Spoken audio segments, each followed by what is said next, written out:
Konnichiwa, y'all, and welcome to the 10 at 10. Today we have the 10 at 10 for November 21st, 2023. I'm Matt. We got a great lineup for you here today. Howdy, y'all. I'm Tim. I love Japanese maples, and I know you do too, or you wouldn't be watching this video. So hit that like button, and guys, make sure you subscribe to our YouTube channel. We put out daily content all about Japanese maples. If you're not subscribed, you need to be. We do a weekly podcast, so check us out on your favorite podcast platform. And guys, remember to shop with us on MrMaple.com. We do over 1,000 varieties of Japanese maples. We're going to be talking about 10 of them today of the 20 getting listed. So guys, check out your weekly email, and you figure out the other 10 that are getting listed today as well. All right, let's get into it. We've got a great 10 here for you today. Now, like Tim said, there's actually 20, so check that email for the full lineup. Guys, we've got a great lineup. There's some really interesting ones, some never offered before. Let's start down on your side, Tim, with something brand new. Whew. Guys, we've got Acer Pomatum, Elias Pacific Waterfall. Guys, this is a weeping Acer Pomatum form. It's one of the newest selections on the market. It's staked straight up because the branches cascade straight down. This has a unique arching habit for Acer Pomatum. This tree's got some good size to it being staked straight up. Just now hitting the market, a new, really unique Acer Pomatum. Acer Pomatum is closely related to Japanese maples. They're in section Palmata, but it's actually native to the Pacific Northwest, and hence the name on this one, Elias Pacific Waterfall. Yeah, great plant. Waterfall meaning it's going to be weeping and pendulous. You're going to get some really interesting branching that kind of droops down from there. It seems to be a little bit more of that low spreading umbrella type shape to it. Great plant, great fall colors for everything I've seen about this. I'm excited to be adding it to our lineup. Very new to us, but this one's going to work zones 5 through 9. Definitely some protection in zone 9, like with most Acer Pomatums. Excellent plant to be growing though. All right, let's switch down to my side over here, bro. Guys, we're bringing back Dawood Tawny Fleece, another mouthful of a name. This is a Metasequoia, so it's a dawn redwood, and it's got that great foliage to it. This one actually doesn't come from one of the original concessions, so it's a separate set of genetics. It has longer, kind of almost tassel-looking foliage to it, and the tawny comes in because this one comes out a bright orange in the early spring. Yeah, as Rich Larson described to me when I went to go visit him, he basically said that the original, they found dawn redwoods, you know, in the 1950s, 1940s, made a collection, brought them to the United States, and then, you know, all the selections that have been in the nursery trade have been from that selection, from those species that were collected during that time, and then finding genetic variation. The unique thing is they did another collection from that same valley much years later, and the genetics are very different. For instance, Dawood Tawny Fleece comes off of a tree that has really long needles, much longer than any of the other selections or species that had been found in cultivation until that point. And Dawood Tawny Fleece was found as a witch's broom on the side of one of those trees at the Dawes Arboretum. That makes it a dwarf compact mutation, that you can have a dwarf compact dawn redwood. You get everything you love about the dawn redwoods, but in a compact habit. But these long needles give this tree something a little bit extra. This makes the perfect pairing with Sherman's Nordlicht. You may know that one as Northern Lights. We've previously sold this tree under the name Dawood WB. We actually got it before it was named. Now, it's a bit of a mouthful now. It's hard to get on a label. Metasequoia glyptosymboides, then the cultivar name, Dawood Tawny Fleece. So don't name trees by committee, but I do appreciate the guys and gals at the Dawood sharing this one with us. It's an amazing plant. I love the textures this one brings, and no matter what you call it, it's going to be a showstopper in your garden. I love pairing this with Sherman's Nordlicht. That orange against those yellowish blues of Sherman's Nordlicht look amazing. You really get some great bold orange. I do recommend a little bit more sun on this one for those brighter colors. You almost get that fall color essence right out the gate in the spring. And that orange bronze Matt was talking about that this tree provides out there in the landscape, it's something that's very unique, especially on dwarf dawn redwoods. You know, there's some other dwarf dawn redwood selections, and there's also some other, you know, selections that have some bronze kind of colors to them, but there's not another selection that has both the way Dawood Tawny Fleece does. It's very special in those regards. And it's a tree that's going to fit in small spaces, can handle those wetter spots in the garden where a Japanese maple can't, and give you an ornamental quality for a deciduous conifer that you can really enjoy. Great one to be growing. Dawood Tawny Fleece. What you got down there, homie? Guys, we got Acer Pomatum Pastel. We're bringing back Pastel, one of the favorites of the New Ghost series. Check out our podcast on the New Ghost. We rank them all. Pastel has some of that lineage with the original Ghost series. Talon quit putting Ghost on them. An amazing plant, though. Acer Pomatum Pastel comes out with some incredible shades. I'd like to compare this one maybe the most to Amber Ghost, which is a lot of people's favorite. So give this one a look. It's an even softer colored Amber Ghost. Great reds in the fall as well. I think it really gets some peak oranges if you give it a little bit of morning sun. I've had this one be incredibly bold orange. I mean, almost just looking like a sunset with all kinds of green veining going on in that orange. So you can get some wild colors on this one. One of the things I really like about Pastel is it has a strong upright habit. This means this makes a really nice upright tree for you out there in the landscape. While those reticulated variegation is fantastic and it gives you those pastel colors, it gives you some phenomenal fall color as well, giving you some really nice bright reds to bright orange red. This makes this a very unique upright tree in those new ghost forms. There's so many beautiful new ghosts. Many of them have smaller, more compact habit with semi-pendulous nature. The upright form of this one really stands out and just makes a beautiful tree that you can use out in your garden. All right, down here to another unique form, we've got Acer Pomatum Lionheart. Y'all, this is a selection that was introduced by Stepping Stone Nursery in Australia or New Zealand. It's more of an upright form of a lace leaf. It's not a true upright. It's not as upright as, say, something like English lace or cereus, but it has this really unique shape of being upright and the branches sort of cascade a little bit. So if you're looking for a red lace leaf to go in your garden, that's a faster grower. It gives you more of that brighter picked up red in the spring, and one that's easy to train into shape with those like floating cloud style method. This is a very easy one to do that on a red weeping lace leaf. Yeah, stake a central leader to Lionheart, pick one out, stake it up to it, and then kind of let it create these little plateaus from there. It'll make a very ornamental look of the garden. That's what we did with ours at Maplewood Gardens, and it's a great look because like Tim was talking about, those little plateaus, but you can kind of get these little just sectioned off areas, and it makes it look incredible. It makes it look much larger, so you get a bigger tree faster doing that.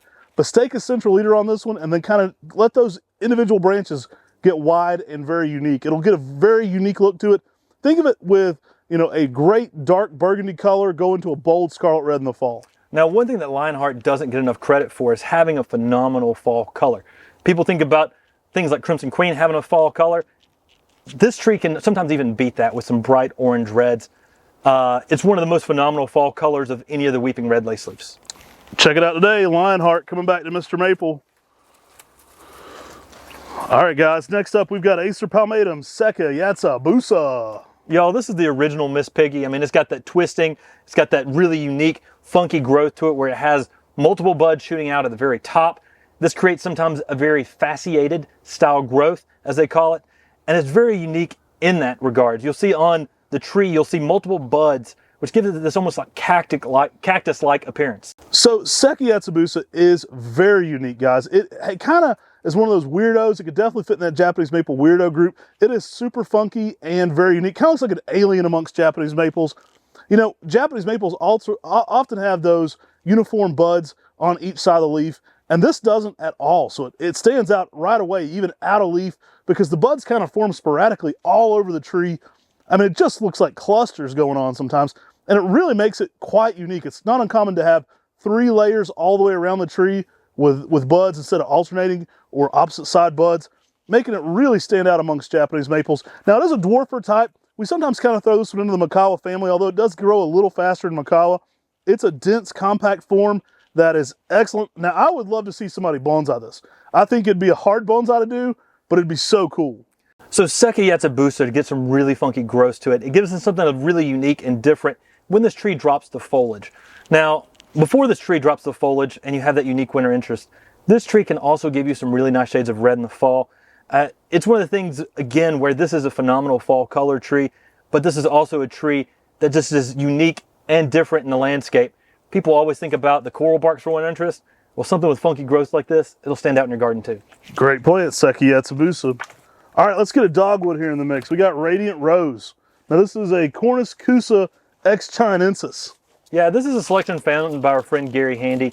The untrademarked name is Hanrose, but this is a very unique tree because it gives you more of that bold pink red color, that rosy red color on those blooms, which gives this a really awesome appearance for a disease-resistant Cornucosea that's easy to grow in your landscape. One of the most requested plants are pink dogwoods, and this one has some of the most premium pink blooms you'll ever see. Very nice foliage. It's a crisp foliage, holds very well, goes to a bold red in the fall, and just shows out. But that spring interest on that pink flower is really what makes this one super popular. And one of the things I really like this tree is it blooms in mid to late spring through the summer, giving you a very different style bloom than your Cornus Floridas, which bloom in the early spring. These bloom in the mid to late spring to early summer, and the blooms just coat the tree. So as this tree develops, you start to have, it looks almost like a carpet of pink red across this tree. It is an outstanding selection. And again, the Cornus Cousas, they're mildew and powdery mildew resistant. They're resistant to anthracnose.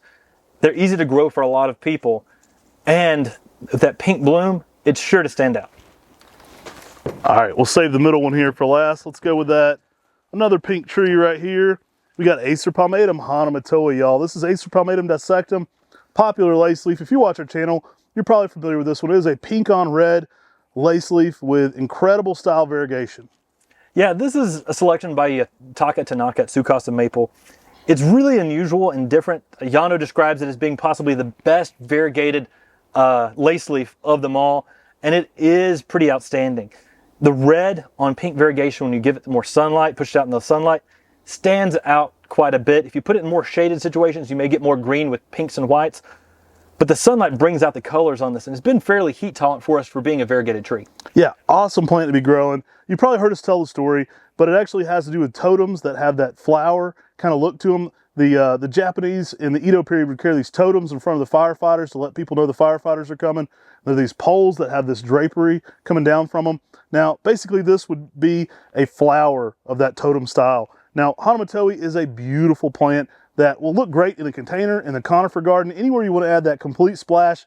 Think of it basically as a lace leaf form of something like Lillian's Jewel. And they still use those totems today in a lot of festivals around Japan and in different parts of Asia.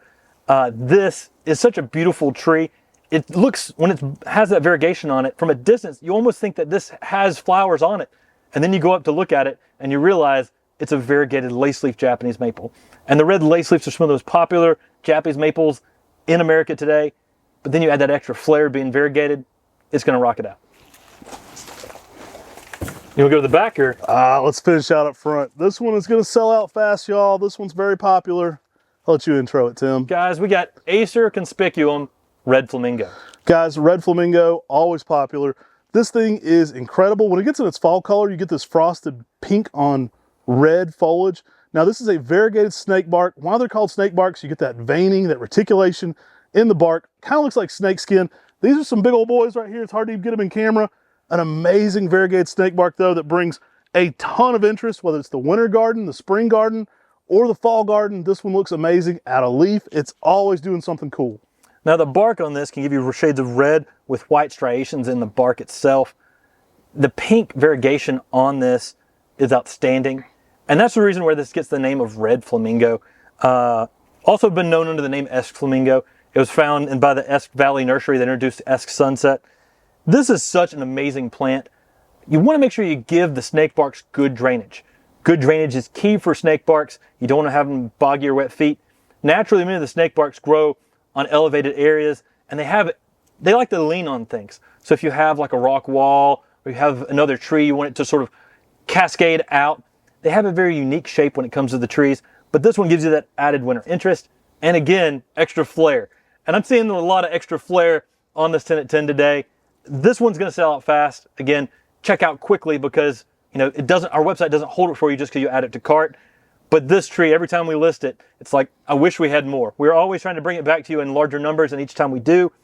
But unfortunately, the demand increases as we increase production as well. This is a great plant. Now, I've even put some snake barks up next to a shed, and they're not necessarily leaning on it, but they benefit from that like closeness to something. They kind of grow that way in the wild, and Tim and I just kind of observed that here, even in Western North Carolina. We have some native snake barks. Put them up against the structure, and you will love how they take off. The one I have up against the shed, twice as fast as the one out in the middle of the yard. All right, let's sneak around. Let's show them some of these big guys around back. I'm gonna start with the Akaji Nishi. Yeah. I don't know if you can see these things up here. I'm gonna have to I'll put one all the way down to the ground. Akaji Nishi is an amazing plant. It gives you some really nice pink spring colors, and it's one of those flowering trees that creates that flowering shrub-like effect. It's a tree that will get 6 to 8 foot by 6 to 8 foot in 10 years, making it a really like a flowering shrub. you think about the foliage on this one as being a flower, because in the springtime when this gives you those pink colors, it's unreal, and it looks like this tree has flowers all across it. There's not many flowering trees that can give you the same colors that these can. It's going to light up your spring garden. Yeah, you get some interesting variegation going on in this one. It's got a swirling style variegation on a DeSojo style background. Really a fun overall plant and great fall color. Now this one's very unique. Now Talon has these in some big, they're actually like a squatty 3-gallon. We list them as a 3-gallon, but they're a little bit shorter, kind of like those Welsh pots. Great sizes these today. As you can see, these are well over my height, even in the container. A great way to pick these up in some large 3-gallons. I like this one just because it has that unique habit. You've got many Japanese maples that are upright, many Japanese maples that are weeping. This one has that spreading out habit that creates that shrub-like form. The textures are easy to play with in the garden. When you add the colors with it, this one can do. It's outstanding. And again, some of these are just starting some fall color.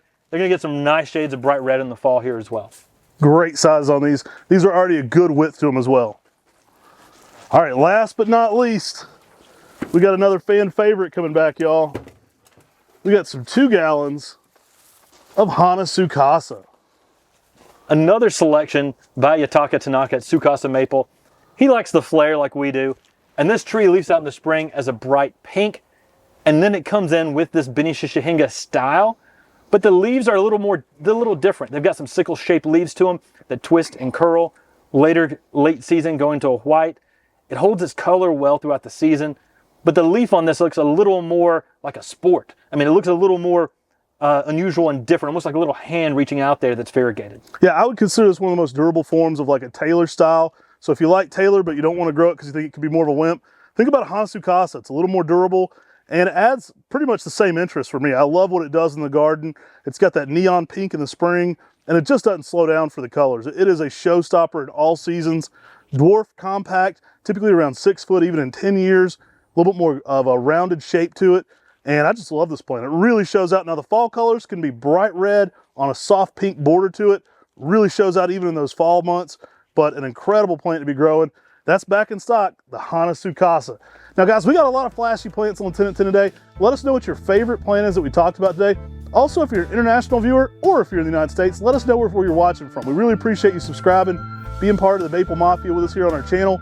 And if you're watching internationally, drop a comment. Let us know where you're watching from. We can't ship to you, but we love that you guys participate and be involved. So guys, if you're interested, and gals, remember, we've got a giveaway going on right now. We're getting the 2024 design competition for our t-shirts. You can email them to Mr. Maple Giveaway, your ideas. MrMapleGiveaway@gmail.com is the email. Shoot us your ideas and you could possibly win something pretty cool. Guys, we're giving away a Talon, and gals, we're giving away a Talon Buchholz signed poster. Those are pretty exclusive. They're very rare. They're from the Buchholz Nursery. Tim and I first got one when we met Talon in 08, and you can own one as well. If you want, Tim and I'll sign it too and devalue it from Talon's, but we'll be glad to as well. But the winner gets a Talon Buchholz signed poster, and we're also going to be giving away some $50 gift cards from Mr. Maple. And anybody that basically would pick your t-shirt, we're going to try to give you a great prize. First come, first serve when we pick those for the posters. Those are very limited, so we will run out of those early.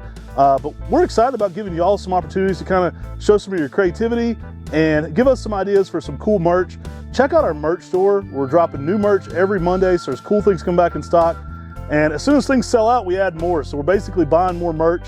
As you guys find the things you like the most, we'll get those things in stock even more. And remember, MrMapleGiveaway@gmail.com. That's where you send your design ideas. Don't use any Mickey Mouse or anything that you don't own in your intellectual property of. Make sure it's something you personally have this unique idea for. And we're real excited to see these. We've had some ideas already entered, and there's some good ones coming in. So we really appreciate y'all jumping in on that. And as always, y'all remember, jump on the website at 10 a.m. These plants list at 10 a.m. sharp Eastern Standard Time. Take care. God bless. And have a great day.